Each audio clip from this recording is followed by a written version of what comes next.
Mahua, Moitra. Honourable Speaker, sir, I stand on behalf of my party, the All India Trinamool Congress, to oppose the Criminal Procedure Identification Bill 2020, which was introduced by the Minister of State in this House last week. It was a repealment of the original Identification of Prisoners Act 1920. The introduction of this bill was met with very vigorous protest by the opposition, and in one of the very rare instances that I have seen, that introductory stage of the bill itself, we had sought a division. The original Act of 1920 was passed by our British colonizers, and they did this in 1920 to control nationalist forces and increase surveillance. And they had authorized authorities to take photographs, to collect footprints, and to collect palm prints, fingerprints of convicted people, and also in certain cases non-convicted, and store them. Now, how tragic is it, how ironic that a century later, 100 years later, that we have an elected Indian government. This is not a British era colonizer. It is an elected Indian government who claims to be more nationalistic than any of its predecessors. And today you are bringing in a law that is more intrusive, that collects more data than the original law, and has fewer checks and balances, fewer safeguards than even the British era law did. It is very ironic. The stated objective of the Criminal Procedure Bill of 2022, which was introduced, as set out in its statements of objects and reasons, is to update the law by taking into account new techniques of measurement and identification that have evolved over the last century. And the bill seeks to authorize police and prison officers to take measurements of those who have been arrested, detained, convicted, of any person directed by a judicial or executive magistrate. The key words here are any person. The bill has redefined the term measurement to allow police to take retina scans, iris scans, fingerprints, palm prints, footprints, physical and biological samples, and even behavioral attributes, which are what? Which is your signature, which is handwriting. So anything that is referred to under Section 53 or 53 of the Code of Criminal Procedure 1973 falls within its ambit. The original Act, remember, was only photographs and palm prints and fingerprints. This has increased the ambit. So what is it that is so dangerous about this bill? I'm going to try and explain it in layman's terms so everyone who's watching this can understand how this affects us. Because I remember opposing the UAPA bill, in those days a bill, standing here, and the Honourable Speaker told me that, why are you getting so excited about this? Ye to aatanwadiyon ka liye hai. And I remember answering, saying that, sir, if this bill comes in, tomorrow there is a risk of all of us becoming aatanwadis. And the UAPA has been misused, and today we have a fear that this bill itself may be misused, which is why we are standing up today. Sir, feel disturbed. मैंने क्या कहा था कि इतना क्यों विरोध कर रहे हो? सर, वो रिकॉर्ड में है, सर, मुझे खत्म करने आपने बोला कि अध्यक्ष महोदय ने कहा कि आप इतना विरोध क्यों कर रहे हो? ये आपने कहा था कि आप इतना आप कभी भी अध्यक्ष के मामले में बोलते समय, मैं आपको फिर कह रहा हूं कि बिना कोई ऑथेंटिक टिप्पणी के लिए आसन के बारे में मत बोला करो। अच्छा, आप देख लीजिएगा रिकॉर्ड, सर, है रिकॉर्ड में, आपने कहा था, ठीक है। So what is it that is so dangerous about this bill? This law record रखते हुए कैसे बात कर सकते हैं? आसन के खिलाफ। Record is in there, it is in the Lok Sabha, in the archives. No, you have to put the record. पहले सदन स्थगित करके रिकॉर्ड दिखाओ। I can show you in the speech. Let me finish. I'll show the speech. मैंने आपको record का copy रखना चाहिए। कभी भी सदन के If it's not in the record, expense. Is it so simple? पहले बोल जाओ फिर एक्सपेंसेस करो, ये कोई तरीका है? लाइव टेलीकास्ट होता है सर, ऐसे नहीं चलता है। देखा है सर, देखा है। अध्यक्ष जी ने विरोध किया क्या? अध्यक्ष जी ने विरोध किया क्या, ये बताओ आप। क्या अध्यक्ष जी ने विरोध किया क्या, ये बताइए। आपकी बात का अध्यक्ष जी ने तो विरोध नहीं किया ना। The honourable speaker, sir, has already addressed me, Mr. Meghwal. Please, I would advise you, please let me finish. Thank you. The law speaker, sir, has spoken. There is no need for you. There is no need for you, Nishikanji. The speaker, sir, has spoken. Please sit down. The speaker has spoken to me. Sit down. The speaker has addressed me. I have accepted it. This law is being proposed in the absence of any overreaching data protection law, which India so desperately needs today. 5 years ago, we mentioned the data protection law. It is still not being brought in. You are saying that there has been advance of technology in the last decade, which is why we need to repeal it. But with the advance of technology, there is a flip side. the state has even greater powers of surveillance.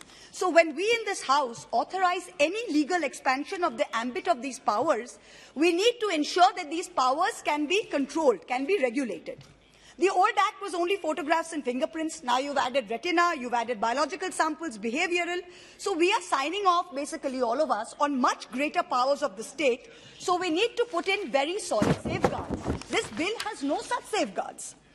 The malefides of this bill are apparent not only in the unconstitutional provisions it seeks to enforce, but it seeks to blur out all distinction, any and all distinction between an under trial, a detainee, a suspect, and a convict.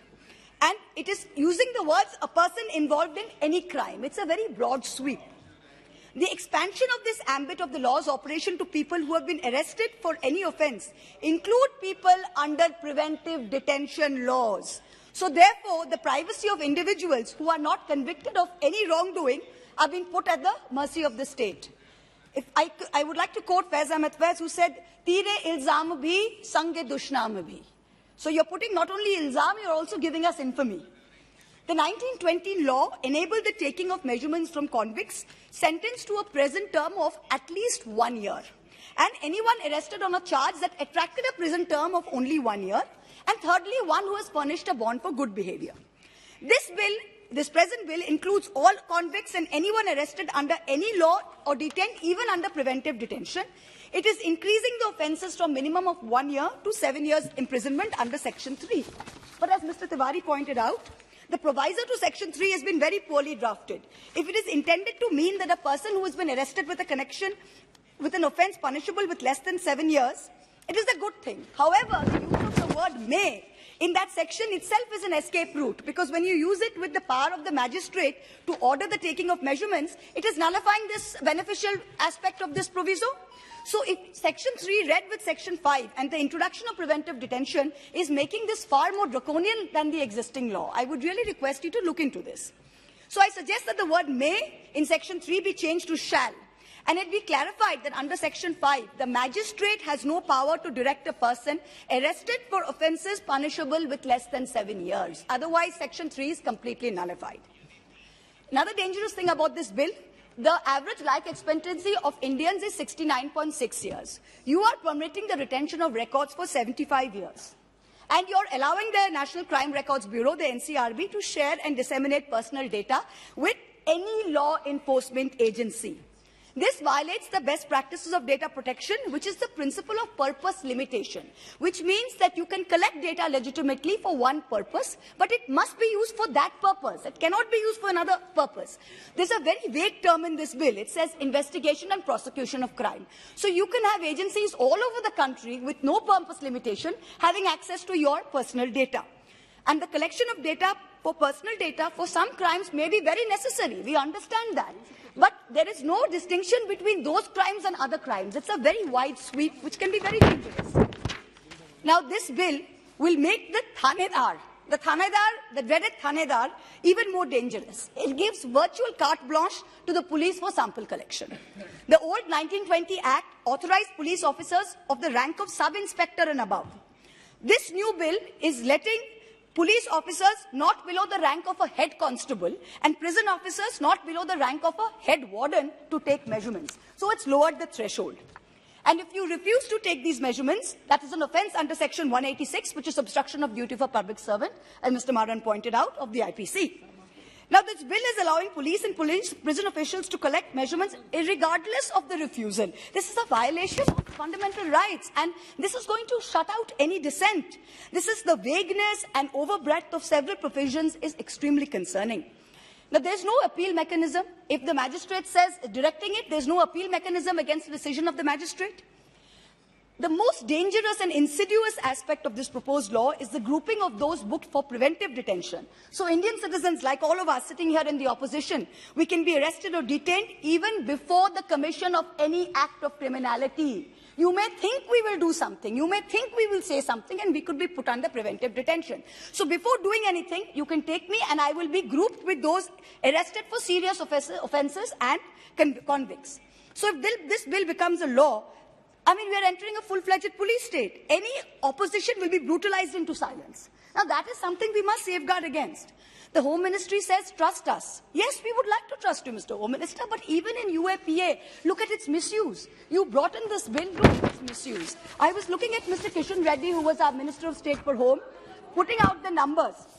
And if you look at the increase in the number of UAPA cases, from 16 to 19, 5,000 cases were registered and 7,000 people were arrested in the period 16 to 19, but only 2.2% of cases were resulting in a conviction. Preventive detention, 177 politicians arrested in Kashmir after revocation of Article 370, 71 from National Conference, 35 from PDP. When the CAA protests happened, 1,100 people were under arrest, 5,500 kept in preventive detention. There was a 28% increase in the number of sedition cases filed each year. Each year, 28% increase between 14 and 20. So if you look at the arrest of journalists, detentions of journalists in India, I was reading a report by the Free Speech Collective, and it said in the last 10 years, 154 journalists in India were detained, arrested. 67 of these were in 2020 alone. I'm going to now read a quote from the Supreme Court judgment, the state of Andhra Pradesh versus Chala Ramakrishna Reddy, year 2000. The right to life is one of the basic human rights. It is guaranteed to every person by Article 21 of the Constitution, and not even the state has the authority to violate that right. A prisoner, be he a convict or under trial or a détenu, does not cease to being a human being. On being convicted of crime and deprived of their liberty with the procedure established by law, prisoners still retain the residue of constitutional rights. Our democracy, however flawed, seeks to give each Indian equal rights as human beings. Our laws are based on the principle of innocent till proven guilty. I will quote the poet Javed Akhtar, and he says it very nicely. He says, मुझे दुश्मन से भी खुददारी की उम्मीद है. मुझे दुश्मन से भी खुददारी की उम्मीद है. किसी का भी सर, कदमों में सर अच्छा नहीं लगता. कदमों में सर अच्छा नहीं लगता. This bill places the privacy of individuals at the mercy of the state, allows for the retention of personal data with no framework for data protection whatsoever. I appeal to the government and to the Honourable Home Minister, please send this bill to a standing committee for further deliberations if you don't take it back.